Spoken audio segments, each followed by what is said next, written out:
un trabajo de investigación que han hecho trabajadores, historiadores de aquí muy cerquita, de la comarca Carmen de Patagones, Viedma, para tratar de establecer con documentación, obviamente con una investigación profunda, si existió un plan premeditado para expropiar a niños de comunidades indígenas en el marco de lo que se conoció como la campaña al desierto. Bueno, quisimos conocer un poquito más de esto.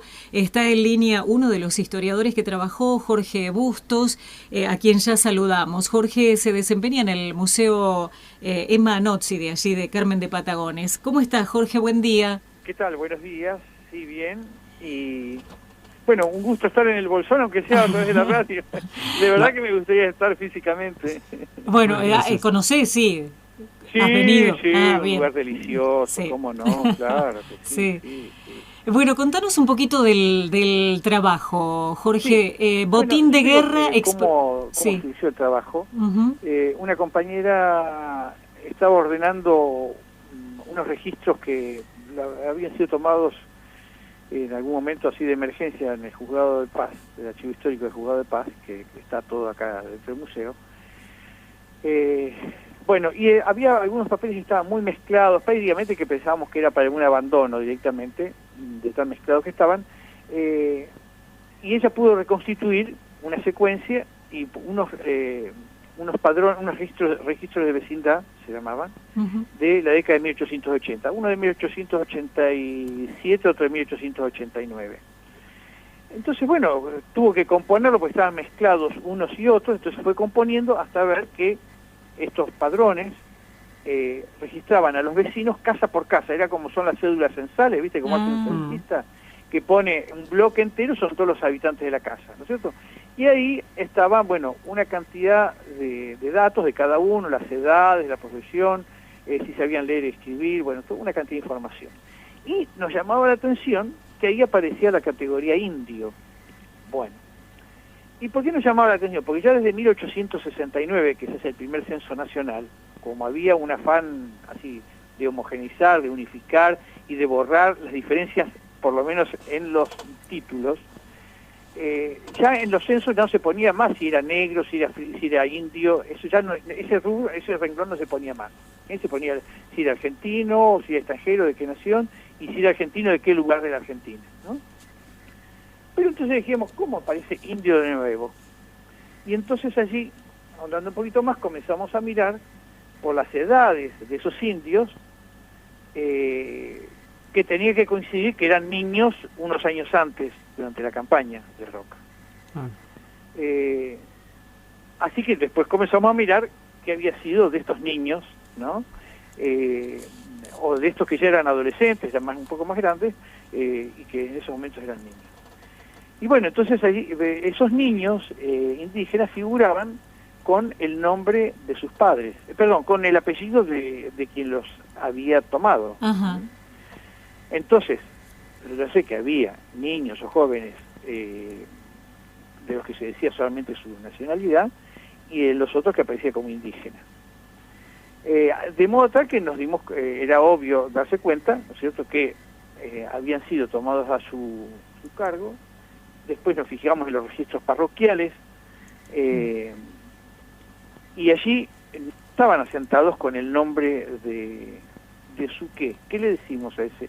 De su padre no, de su amo, ¿de qué cosa era? Apropiador. No podemos decir. Sí, Es una sí. categoría ambigua porque, digamos, bueno, no es un empleado como hoy entendamos una relación laboral. Claro.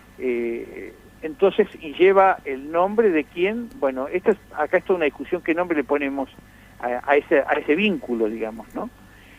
Pero no cabía ninguna duda, después encontramos otro rubro, comenzando a ver las similitudes y las diferencias, y es que los niños, verdaderamente hijos de ese matrimonio, sabían leer y escribir y estaban yendo a la escuela, ¿no?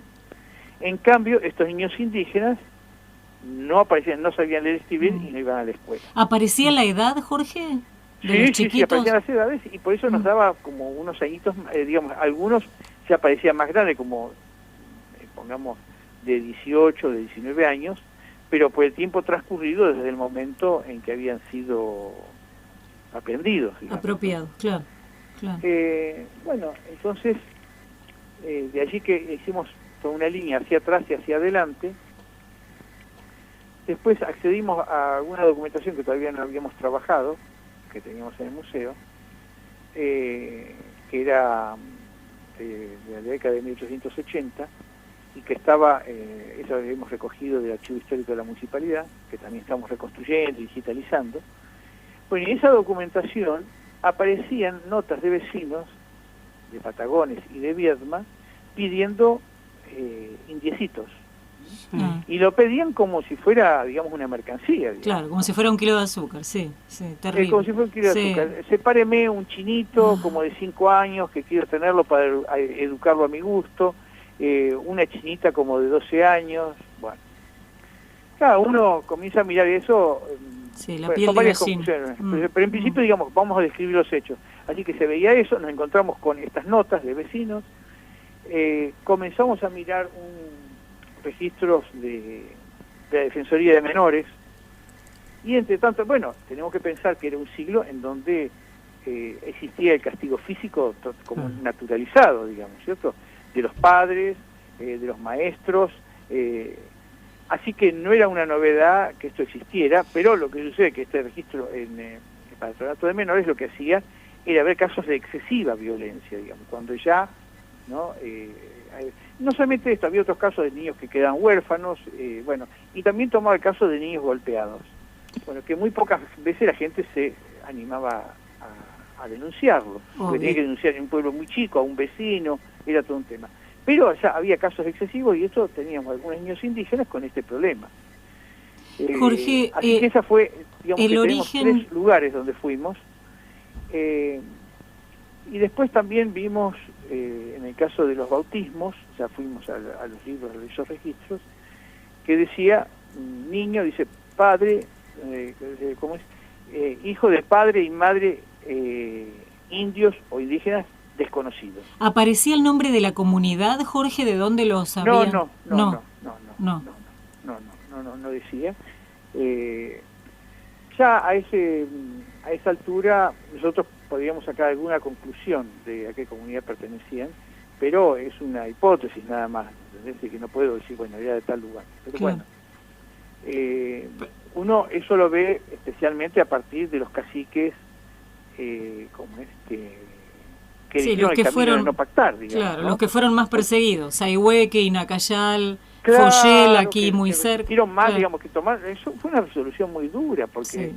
No era una decisión personal, no era una decisión que tocaba a su persona, atacaba a toda su comunidad, de modo tal que tampoco, para no mirar, hay que ponerse en el lugar de un jefe, digamos, que tiene una responsabilidad sobre un grupo tan numeroso, y ese hombre, bueno, no es lo mismo resistir yo personalmente, así que yo estoy involucrando y resistir toda la comunidad, y tienen que todos ellos someterse a ese destino, digamos, ¿no? O sea, resistir no era un chiste, y los que cerraban algún acuerdo tenían algún sitio, por supuesto, en muy malas condiciones, a donde iban a parar, alguna tierra que le daban, digamos, ¿no?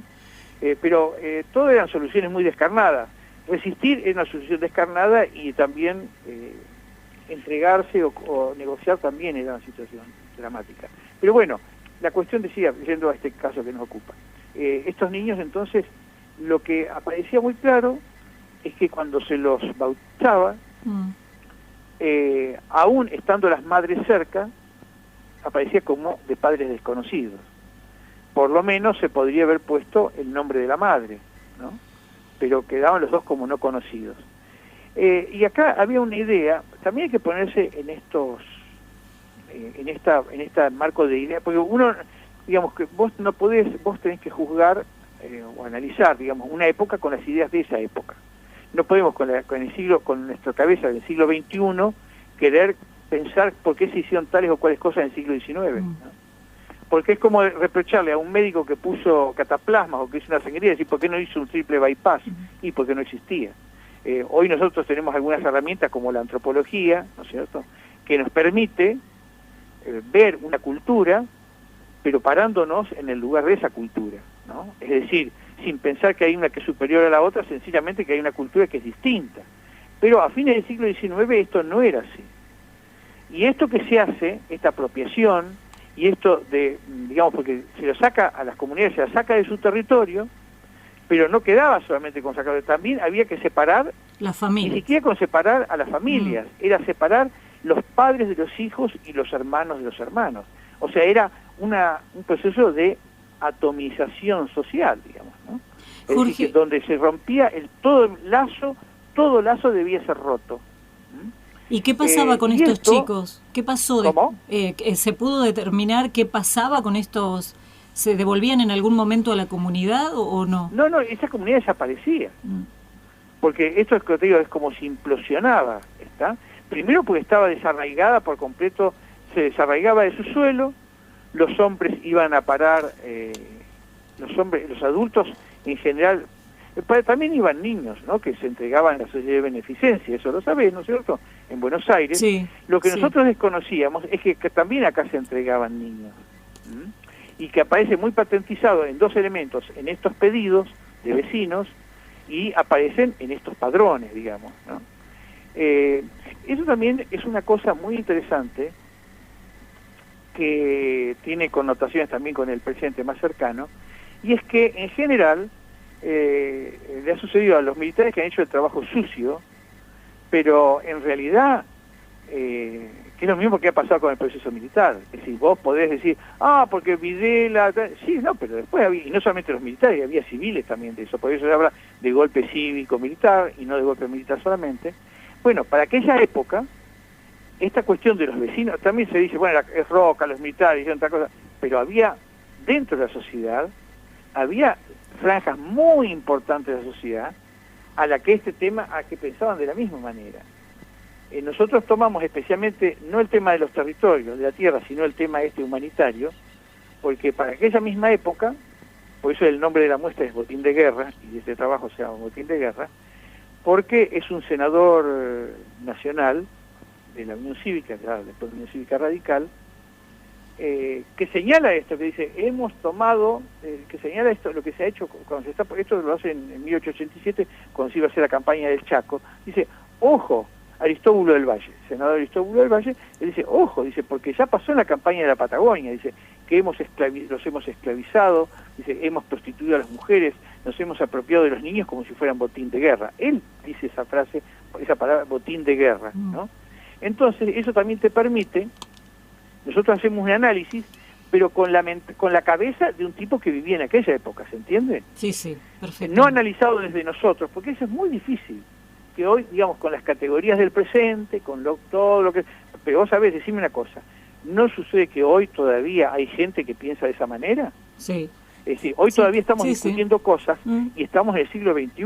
Vos imaginate en 1880.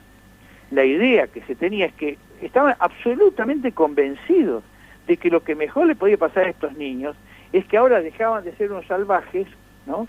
Y que estaban totalmente integrados a la civilización. A la civilización. Por fin los han sacado de allí. Y ahora estamos preparando un trabajo en donde analizamos, a partir de fuentes, de qué manera vivían estos niños en sus comunidades. Y es un horror, verdaderamente.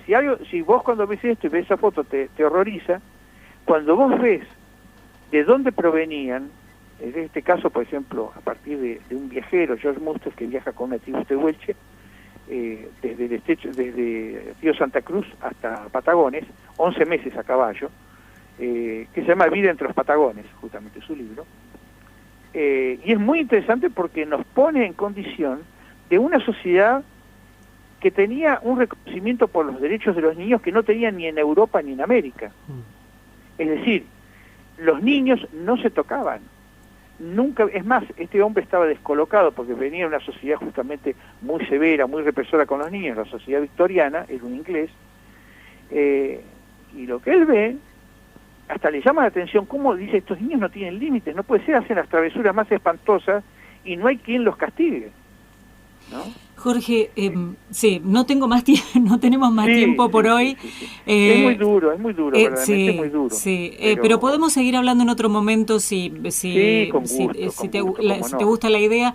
Por ahora esto forma parte de una muestra para tener más datos, aquellos que se quedaron enganchados. Sí, una muestra que además de tener el museo, Sí. La hemos dejado permanente y recorremos escuelas, hemos puesto en la universidad también, siempre trabajando en esto, digamos. Bien, ¿no? ¿y se puede ver en algún lado, en la página? Mira, dentro de poquito lo vas a ver en nuestra página. Perfecto, perfecto. Y ya estamos montando, así que la va a poder ver toda la gente. Gracias a la cuestión digital, digamos, uno puede tener cerca cosas que a veces están muy lejos. Claro. Bueno, y podemos retomar el contacto en otro momento para hablar también Cuando un poquito quieras, más de esta de este nuevo trabajo. Un ratito más en el bolsón. Bueno, gracias, Jorge. Bueno, un abrazo, muchas gracias. Hasta cualquier momento.